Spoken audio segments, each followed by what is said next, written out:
There are about 21,000 undergraduates here at the university. We've invited one to share some of her thoughts with you today. Her name is Arielle Bryce. She's a communication disorders major and is from Connecticut. Please join me in welcoming Arielle to the stage.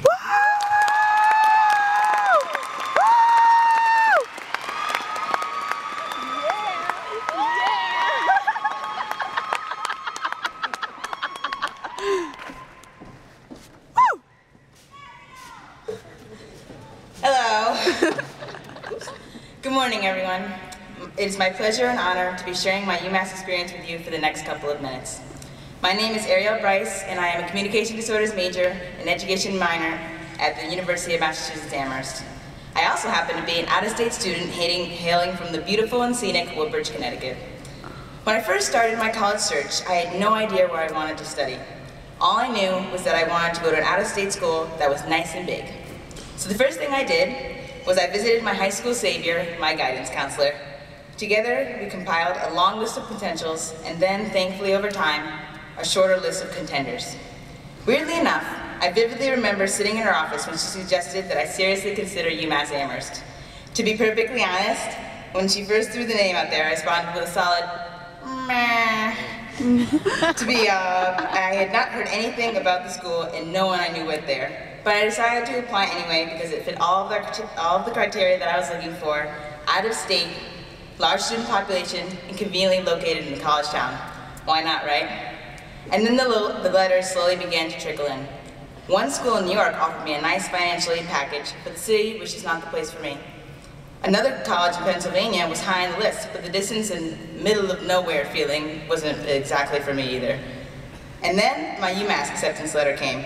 I still remember my mother totally losing her mind on the phone, but I also remember thinking, wow, it's too bad that I'm definitely not going to UMass because my mom really wants me to go.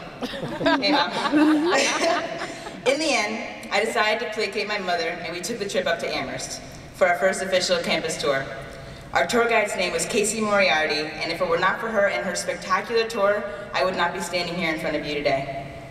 Casey's enthusiasm and true love for UMass immediately won me over because it was hard for me to fathom how a college could be that bad with somebody that was so vivacious and awesome going there. When Casey took us around the campus, I saw that people were out playing frisbee, sitting outside chatting, and sporting a lot of UMass gear. As I looked around the campus, I was suddenly hit by a lightning bolt of understanding. The school was showing me everything that I wanted in the college. The student population was diverse, it was only an hour and a half from my home, and the students were bursting with school spirit.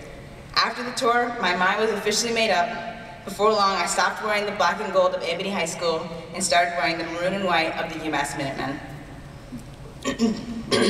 Many of you may wonder where academics fit into my decision. Truthfully, I applied into a program that I was not admitted to, nursing. However, it really turned out to be a blessing in disguise. In high school, I had worked with a 4-year-old boy with speech issues, and my mother, again, noticing how well I worked with him and how much he had improved, actually suggested communication disorders to me. Well, big surprise, Mom was right once again. That second choice major became my major, and that has sent me on an educational career path that is a perfect fit. Not only do I enjoy it, and the professors are amazing, but even better, I figured out that I'm actually good at it. Now, fast forward to my first year of college, which was mind-blowing to say the least. As soon as I got to the school, I threw myself into as many clubs, organizations, and sports as I could just so that I could be involved. In my first semester alone, I joined the UMass Skiing Board Club, the Women's Rugby Team, the Black Student Union, and my RA had nominated me to be a community leader in my residential tower at Kennedy. Being this busy gave me the opportunities to not only meet a ton of new people, but also to get to know the campus. As I learned more and more about the school, I could not help falling deeper and deeper in love with the place that had given me so much. Before too long, I barely went back to Connecticut, sorry family, because the rugby team had become my family and 802 Kennedy had become my home. After gaining more friends than I had ever had before in my life and exploring all 1,493 acres of UMass, I knew that somehow I had to get back to this place that had held such a special place in my heart. Now, what path could I possibly take that would allow me the privilege of bragging about a school for pay? Oh, well, that path, my friends, is through becoming a UMass tour guide. I felt that the best way would be to follow in Casey's footsteps and acquire the coolest job at the best school in the world. However, applying to be a tour guide simply wasn't enough for me. I had to contribute more. I'd always looked up to the resident assistants all over campus, and I'd really enjoyed being community leader in my building, so I decided to apply for that position as well. If you could not tell already, I got the tour guide job. Go me! I also succeeded in getting the resident assistant position in Camp's Residence Hall, where I still reside today. So if you don't seem to be getting the theme here, let me reiterate for you. I didn't want to give UMass the time of day when I applied, and eventually got accepted to the Amherst campus. But now, I cannot imagine my life without this place. As you journey around our campus, you will realize that UMass is just like a big box of crayons, and you are the artist. Every colorful crayon is like each and every one of the opportunities that UMass has to offer. They're all special and unique on their own, but it takes the courage and initiative of you, the artist, to use all the crayons in the box. With these crayons, you can draw any picture that you envision, but the secret is to never be afraid to pick up that first crayon. In 4 short months, I will be leaving the Pioneer Valley and UMass for the Golden Coast of Australia, where I will be studying abroad for the entire spring semester. Though this thought brings me boundless excitement and joy, I do not look forward to the heart-wrenching goodbye that I know is still to come. It will be very difficult for me to leave the life that I have made here for myself for a place that is bursting with the unexpected.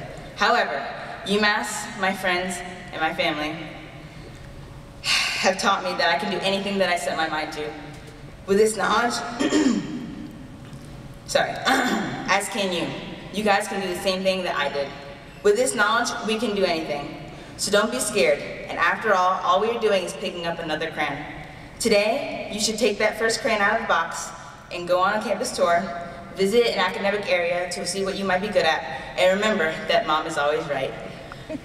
I really hope to see you guys at UMass next year, and it was my pleasure talking to you today. Good luck in your college journey.